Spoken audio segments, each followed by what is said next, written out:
In this tutorial I will show you the process of locating deleted Facebook posts. Begin by tapping the menu icon.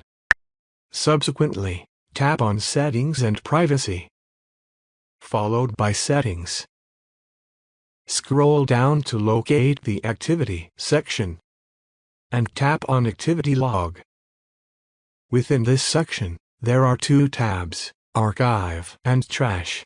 Start by tapping on Trash, where you will find recently deleted posts. If you have not deleted any posts, the trash will be empty. You can also explore the Archive tab, where you may find posts that were archived instead of deleted. Hopefully, this information proves useful. Thank you for your attention.